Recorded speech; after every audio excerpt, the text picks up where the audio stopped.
Just back to action here. Fourth quarter underway. Penn-Trafford converted a 4th and 1 with Carter Green, the quarterback, pushing forward to bring up a fresh set of downs. Cade Yakimelli, a short first down run. Green stopped for no gain on 2nd down, and then facing a 3rd and 9. A pass attempt for Green goes out of bounds with Kalkstein the intended target. As a result, a 4th down field goal attempt upcoming. Clearly a big one here. 36-yard attempt by Schlesinger. The kick is up. It is good. Back-to-back weeks of 2 field goals for Schlesinger. It extends the lead. It is now 15-10 in favor of Penn-Trafford. This is well done from the snap to the hold to the kick. Everything was in sync. A really good drive there for Penn-Trafford. I think close to 6 minutes, Sean, if my math is right. Maybe a little more that they took off the clock to be able to get to a touchdown lead. I can imagine they would want more. A touchdown would have helped. But to be at 5 now, you're making Gateway have to go all the way into the end zone to get any type of a lead. And that's important. Field goals of 42 and 36 yards for Nate Schlesinger as the senior kicker makes it 15-10. 9:48 remaining in this one. The Warriors did get into the red zone. It was the State Farm Insurance red zone. See State Farm agent Alex Hetrick in Murraysville for your home and auto insurance today. And now you figure with the evening that Schlesinger's having, he's going to try to send this one into the end zone once more.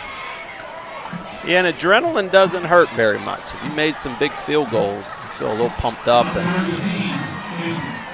they just help it sail a little extra. Wow.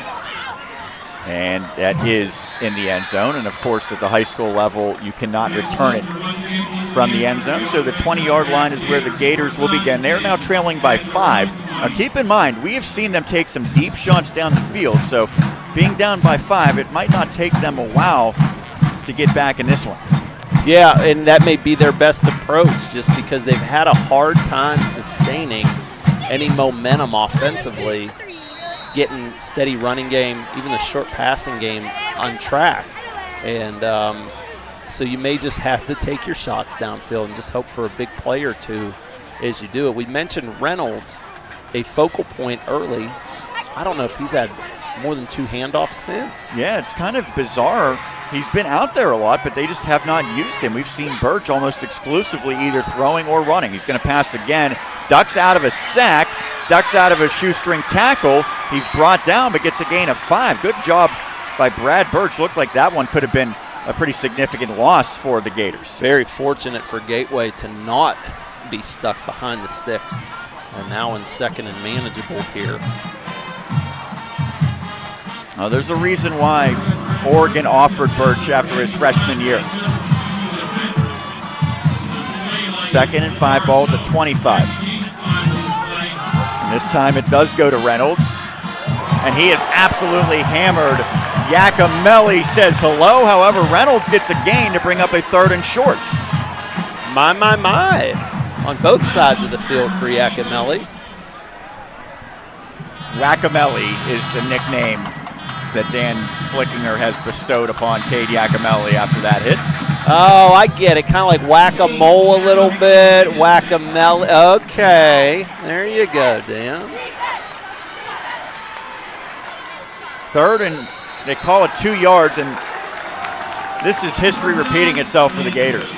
This is a 3rd time, Sean, in 3rd and 2, 3rd and 1 that we've seen him jump off. Now, this may not be clear-cut. I'm wondering if Penn-Trafford may have done something to force them. It is a conclave of officials, as Lanny Fratteri would say. And here comes another one in. Back up, guys, back up.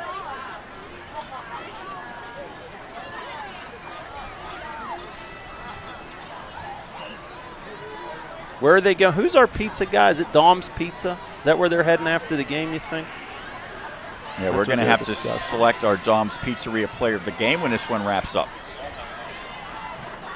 No, they're moving forward. So that's on Penn-Trafford. And an automatic first down. Well, not automatic, but because of the yardage, it becomes a first down. Yes, that's what that is. That has nothing to do with procedure at all. It was substitution fans didn't like it. I don't think John Ruane likes it either. Yeah. And I didn't have a great view. I don't understand, I didn't get to see it, and I don't know if we have a good vantage of what it was exactly. There's Mr. 100, John Ruane, getting win number 100 last week. And he knows a lot of these Gateway players. He's a teacher in the school district. Back to action. Ruane not even off the field, and the Gators get it forward for pickup about 4 yards out to the 37. Not my team, not my offense, but I certainly think Reynolds has to get these handoffs. That's why I wonder where he went for a couple quarters, just simply to allow the play action have a little more life. And you feel like with the run they've done here, they are setting us up for something deep to body potentially. As they go with some pace here, just beyond the 40 goes Reynolds. Well, keep in mind the last time these teams met, the offense looked a lot different. The best player at that time was Derek Davis, now at LSU, and he was a running back. And they had a quarterback in Bryson Venanzio who was really turnover prone in the loss against Penn-Trafford. They've thrown it a lot more tonight, and this one goes nowhere. The Warriors with penetration. Declan Ochendowski, perhaps the first one in there. I don't know if Birch actually gave it off to Reynolds or not, but either way, it goes for a loss. Wanted to make sure he had it. I am thinking Gateway, they're going to go for it. 4th and 4 here. Who had the football? Yeah, it was Reynolds. And Birch, it's like he had stickum on his fingers. Oh, that ball did come out, but the officials say it was down. 4th and 4, offense stays out there, and now a flag. And the Warriors in unison clapping this time, Procedure. saying it is against Gateway. This will make you have to punt it, I would think. Well, that was a risky call to go for it, even if it was 4th and 4. There he said punt. Don Hall, who's maybe not been a long-time head coach, Seneca Valley Cathedral Prep, Tucanic, an offensive coordinator at Newcastle and at Gannon University, which competes in the PSAC. By the way, we'll be at Seton Hill's football game at Mercyhurst tomorrow, and Birch will punt this one away. Nobody back. This is a heck of a punt. And this one's going to roll inside the 10-yard line. Well, that's a great call and great execution. We will take a break. 6:48 remaining. Warriors up 15-10, deep in their own territory here on WSN. When you're in pain or suffering from an injury, all you want is to get back on your feet, back to living your life. At East Suburban Sports Medicine Center, that's what we've done for 35 years. Our staff is skilled, experienced, and compassionate. Our facilities are modern and welcoming, and our focus is on you. So if you want to feel better, play better, and live better, call us today or visit one of our 6 offices. East Suburban Sports Medicine. Take it from me, Bill Hillgrove. It's the best care, hands down. Great punt by Brad Birch has the Warriors back at their own 9-yard line. Green looking to get to the outside. He has it. Flag comes in, however. This likely coming back. It was a good effort by Green, but just took a little too long to develop. By the time he got the corner, the flags came flying. Yeah, it was a little too free along the side, along the outside there, which is going to amount to a hold here. And only half the distance, but it does take back a pretty big gain. I talked to a coach, Roger Beidel of Ligonier Valley, several years ago. Oh, he and the officials. He has a lot of opinions about officials. He does. He referred to a team when they're within their own 10-yard line as the white zone. And he had a designed set of plays basically just to give yourself breathing room. Even if you don't get a long, sustained drive that yields points, you want to get enough out of the shadow of your own goalpost to kind of restore the field position battle. There it is. Remember, too, these teams are playing for the victory bell. Yes. They're not playing for our banner, I hope. No, I don't. I don't think. A dangerous play here from the end zone. A shot down the field out of the reach of Otto. He did have a half step, but the pass out of his reach falls incomplete in coverage. It was the freshman. Yes, that's right. Freshman Kenny Lewis. So they had Yakimelli in relation for a potential pitch, and then they had the pass down there, and the line was able to stay eligible. They weren't downfield too far, which is a challenge on those sorts of plays to avoid a penalty.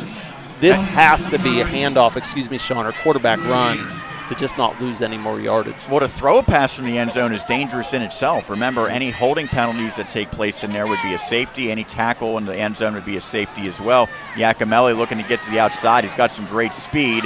Tightrope for a little bit to give some breathing room back beyond the original line of scrimmage before the penalty backed up Penn-Trafford.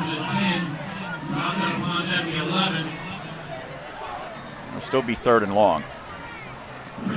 And the clock stopped there on the out-of-bounds run. I think Penn-Trafford would have loved it to keep going, as Gateway is only down to 1 timeout. It's a little quiet here at Warrior Stadium right now. Maybe some nervous energy. It is a 5-point lead for the Warriors, as Greensburg Central Catholic, it did not come down to the wire for GCC. They won 66-0 against the Riverview Raiders. That's my hometown Raiders, by the way. Tough go of it for them. Well, that's your tax money, Sean. Technically, that's Penn Hills, but all the same. Green looking to pass. Is it caught by Iacomelli? It is, and it should be enough for the first down. Oh, wow. Wow. So you got to go to the pass game, and who do you go to? You go to the Wisconsin commit. Runs a great route. Only need 1 foot at the high school level, and they got it. Well, the pass wasn't pretty, but it was effective. And more breathing room as well, more life to the playbook, more options. I think at this point you consider trying to keep things in bounds just to keep the clock running. They're out of the white zone right now. 6:08 left in this one, at least in regulation. Iacomelli breaks through an arm tackle initially, but then runs into a wall. This defense has been impressive for Gateway. Oh, yeah.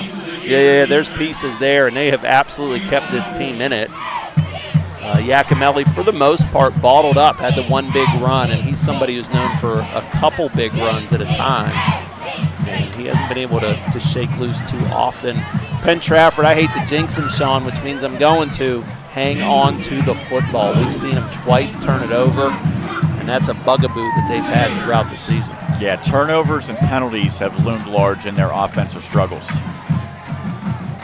Green out of an empty set. Has 4 wide receivers. They're going to take the clock down as long as they can on the play clock. And he's going to run it. And forced out.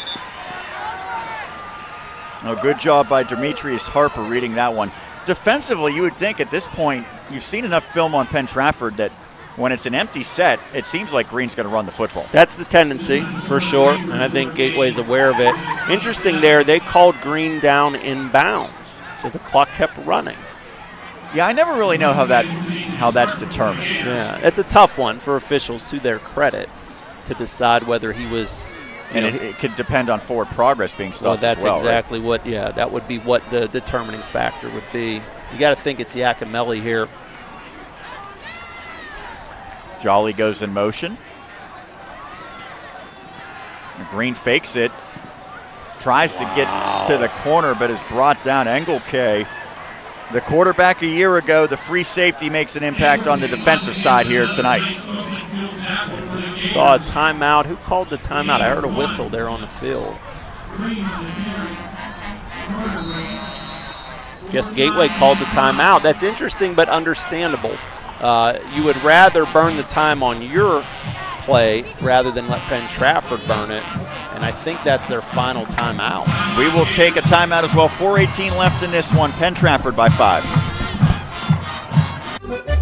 Give your taste buds a taste of Italy by biting into a slice of pizza at Dom's Pizzeria in Trafford. Voted by the readers of the Tribune Review as the best pizza in Trafford, Dom offers 17 unique toppings for you to choose from. Also try Dom's specialty pizzas, all made with 100% olive oil. Dom's Pizzeria also has wings, hoagies, calzones, wraps, and pasta, all at affordable prices. Eat in or take out, and we deliver. Call 412-372-DOMS. Cabot Avenue in Trafford, and a proud sponsor of tonight's Warrior Player of the Game. 4:18 left in this one. 4th down upcoming. It's 4th and 4. Sean Myers, Mark Katarski here on the Westmoreland Sports Network. So if you're the respective head coaches, John Ruane, Don Hall, what do you need to see here over these final 4+? Oh, for Gateway, you would want to say sustained offense, but I think you're just looking for a big play to pop one somewhere. And for Penn-Trafford, just keep them in front of you, right? As long as Gateway doesn't get into the end zone, they can't take the lead from you. 4th and 4. Hoffman, not much of a rush there as he gets one sky high. No fair catch signaled at the 35. And even though he hung on to the football, maybe not the best decision by Brett Birch. I think this is it for Gateway in terms of their last series. Without a timeout, if they were to punt it away, I don't know that they get the ball back. So for them, it's 4-down territory, which is helpful in some ways because all you need to do is get a few yards each play. Now, it's easier said than done. But if you know going in that it's 4 downs, that gives you an opportunity to approach it differently. We saw Reynolds up here the last time a little more with some running and some handoffs. I just have a feeling it's got to be body, and they're going to try to stretch it. It's interesting here, Gateway is putting Green over top of body. So they've got 2 out there on top of them.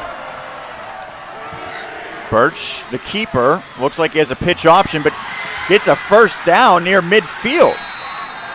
So it was a bit of a hesitating run by Brad Birch, but he gets nearly 15 yards. Interesting approach. You run option into the side where body was, knowing that 2 defensive backs are going to kind of go away with him to potentially create the bubble. And there you see body, or that's Harper, blocking downfield. So well designed, well executed there by Gateway. This one, a run to the near side. Reynolds spun down, maybe gets a yard at most. Well read by the Warriors defensively. Yeah, they're bracketing body. I know I keep talking about it, but they have him bracketed up on the high side. They are just not going to let him beat them deep downfield. So well, that's the thing that makes Gateway, at least it could make them so dangerous, is they have Brett Birch, one of the most prolific receivers from a year ago. They have Dallas Harper, who has a team-leading 5 touchdowns. So they do have other players who can beat you, and we've seen Birch use his legs as he is spun down about 2 yards shy of the sticks as we near 3 minutes left in this one. Remember, a touchdown would give the Gators the lead. And Penn-Trafford by no means in a prevent, but they certainly are trying to keep everything in front of them and keep it in bounds. There's kind of a combination there if you can,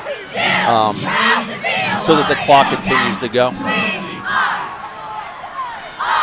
Penn-Trafford trying to win the 2nd straight in this head-to-head and pull even all-time 11 wins each in this series.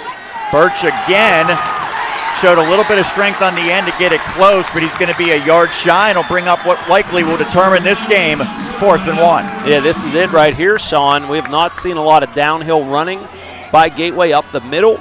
We haven't seen them underneath center either. This would be the place to do either one of those on 4th and 1.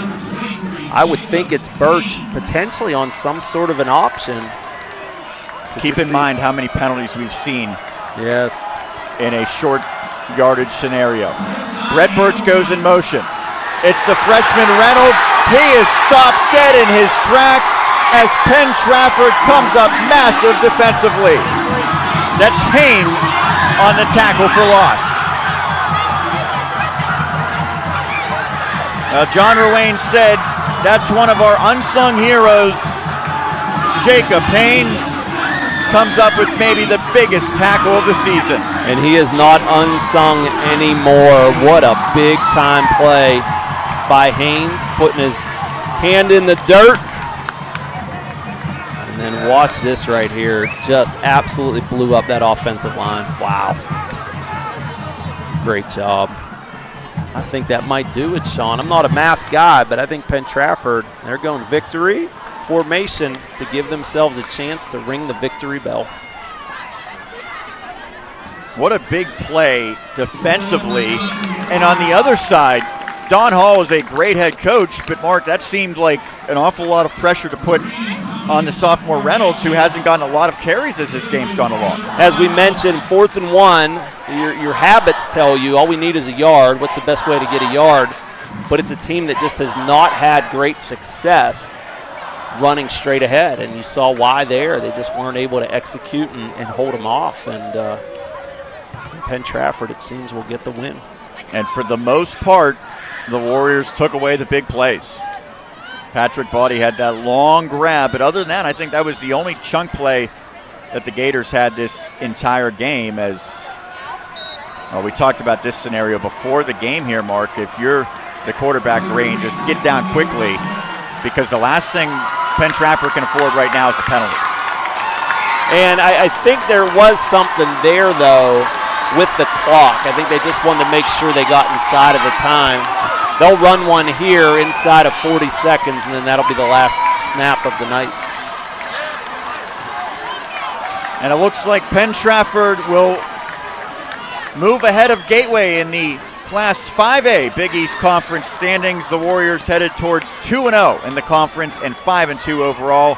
For the Gators, it will be a 1-1 record in conference play and 4-3 on the season. The celebration is on for the second straight meeting. Penn-Trafford knocks off Gateway, and the Warriors will celebrate as a result.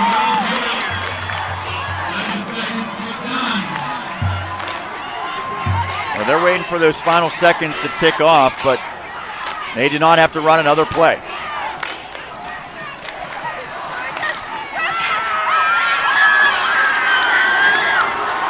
As the teams come out at midfield. Penn-Trafford 15-10 knocks off Gateway in this marquee showdown in the Big East Conference. Big time win for Penn-Trafford. They did it in a gritty fashion. They used all facets. Special teams on their end with the 2 big field goals. Took advantage of a fumbled snap. Able to do enough offensively. But defensively, Sean, made all the plays they needed to get the victory in the victory bell and the lead in the conference. That is a big win for Penn-Trafford. And depending on what happens with Franklin Regional and Gateway, and it is a final Woodland Hills and Franklin Regional. Woodland Hills wins, which means the Wolverines 1-1, Franklin Regional 1-1, Gateway 1-1, Greater Latrobe 1-1. There's only one team that is 2-0. It's the Penn-Trafford Warriors, as they go to bell number 2 here tonight. Well, even if this season does not end with a championship, and certainly that goal is still intact for both these teams, the Warriors, I think in terms of regular season accomplishments, beating Gateway's up there with anything they can accomplish. Well, it means a lot. This is a rivalry. These are backyard schools, and to be able to get that victory goes a long way. It's also homecoming, and it's a Friday night, and those are all factors that play in. And for Penn-Trafford, got to be excited. The rain comes down just as they get the victory, and I'm sure they're okay with that at this point in it. But a full team effort by Penn-Trafford. You saw a lot there from them tonight, and they should really be proud and impressed with the effort they gave. We'll take a break, come back to put a bow on this one. 15-10, Penn-Trafford over Gateway, right here on the Westmoreland Sports Network. Good luck, Penn-Trafford Warriors, from Martin & Martin Tree Care in Claridge. Martin & Martin Tree Care serves the Penn Township community in Westmoreland County, handling tree removal, tree trimming, tree pruning, and stump grinding. For a free estimate, call 412-818-0417. That's 412-818-0417. Family-owned Martin & Martin Tree Care in Claridge, proud to help keep the area beautiful. Hi, this is Richard Bazzi for the Ford King Schultz Ford. No matter which Schultz Ford location you are, right now I'm at Schultz Ford in Wexford, or here at Schultz Ford South in West Mifflin, or even here at Schultz Ford in Harmerville. You have a 2,000 new vehicle selection, a $500 best price guarantee, and only one dealership, 2,000 cars, and the only one that can say to you, yeah! Your next golf adventure awaits at Manor Valley Golf Course in Export. Manor Valley offers 18 scenic holes over gentle sloping fairways and the purest putting surfaces around. Manor Valley Golf Course in Export is the perfect place to host your next golf outing, banquet party, or shower. Manor Valley also offers league play and great membership rates. Tee times available. Call 724-744-4242. Visit ManorValleyGC.com.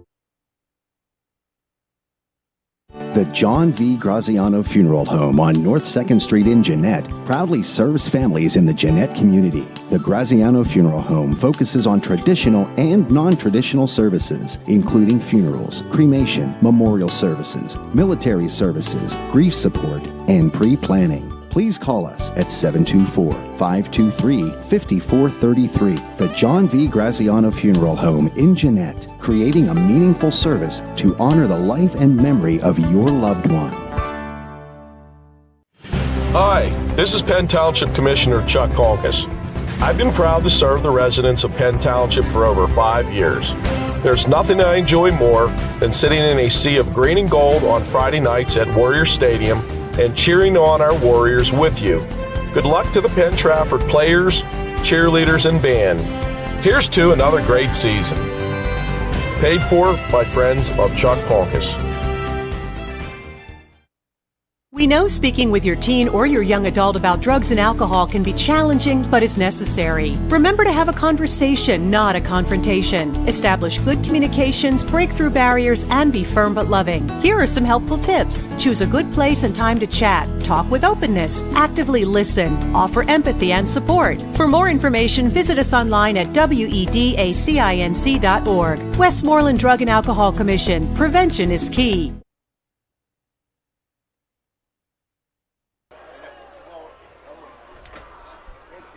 A big win at home for Penn-Trafford, 15-10, winning the rivalry matchup and the Battle of the Bell against the Gateway Gators. Sean Myers, Mark Katarski here on the post-game show from Penn-Trafford High School and Warriors Stadium. Before we run down the scoring and our final thoughts, Mark, I've given you the always important task of choosing our Dom's Pizzeria player of the game. Dom's Pizzeria on Cabot Avenue in Trafford, voted the best pizza in all of Westmoreland County once again. Try their new Neapolitan pizza. Call 412-372-DOMS, D-O-M-S, for takeout. Our player of the game will receive a free pizza from DOMS.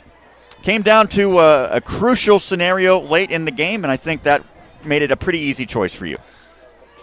I would try to be as good as you with these segues. I'm just not as good, but Jacob Haynes gets the stuff on the final play of the game on defense, and he in turn gets to stuff himself with Dom's Pizza.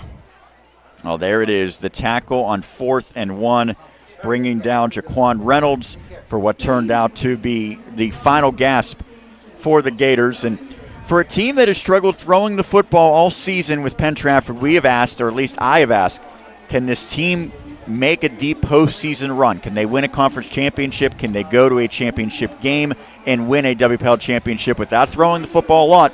We don't know the answer yet, but we know that they can beat one of the best teams in 5A and Gateway by primarily keeping it with the running game. And don't forget their special teams. I mean, if you have a field goal kicker that can kick 30-yard plus field goals and kick 2 of them in a game, you're going to have a shot in a defense that's able to keep them, in the position they did. So Penn-Trafford is as good a shot as anybody. I mean, we've seen them here over the last few weeks against Peters Township, one of the better ones, and then also Gateway, one of the better ones in 5A. And we've seen them on both ends of the spectrum, but certainly capable of playing with them. So I think tonight should give them a boost of confidence moving forward.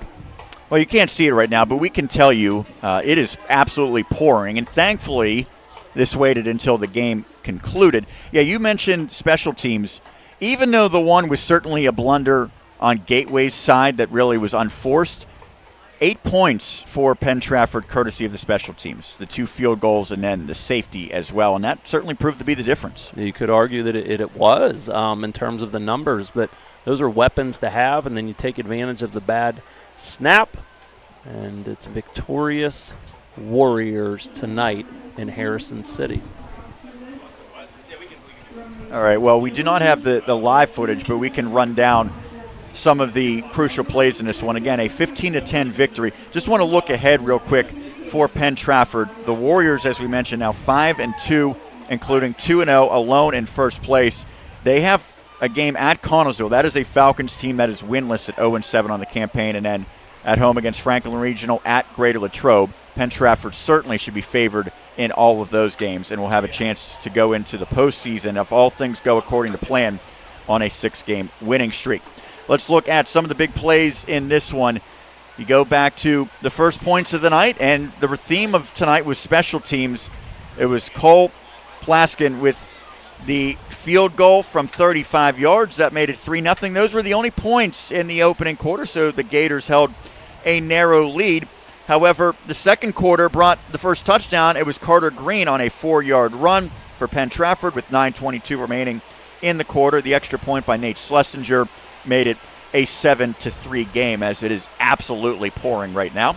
We mentioned the safety on a snap that went over the head of the punter Plaskin. Take a look at it here. This miscue certainly loomed large. It came with 7:13 left in the second quarter, making it 9-3 in favor of the Warriors.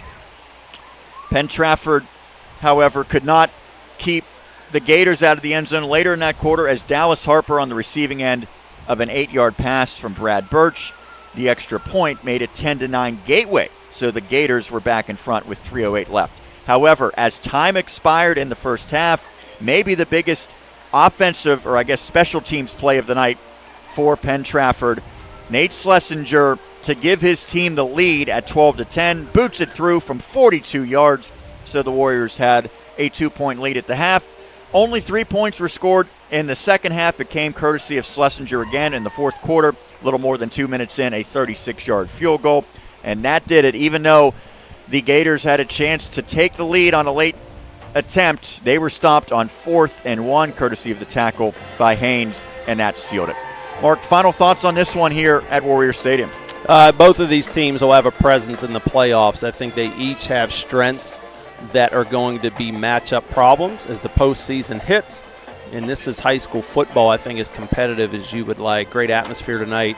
Well-coached teams, very competitive game, and Penn-Trafford just a little bit better.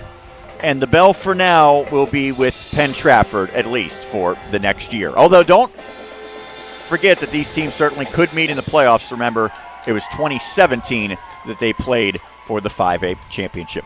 That'll do it here tonight from rainy Harrison City. For everyone who helped make this possible, Steve Janik, our videographer, Dan Flickinger, our producer. For my colleague, Mark Katarski, Sean Myers signing off. Your final score, 15-10. Penn-Trafford wins the Battle of the Bell in this rivalry showdown over Gateway. Thank you so much for tuning into our coverage right here on the Westmoreland Sports Network.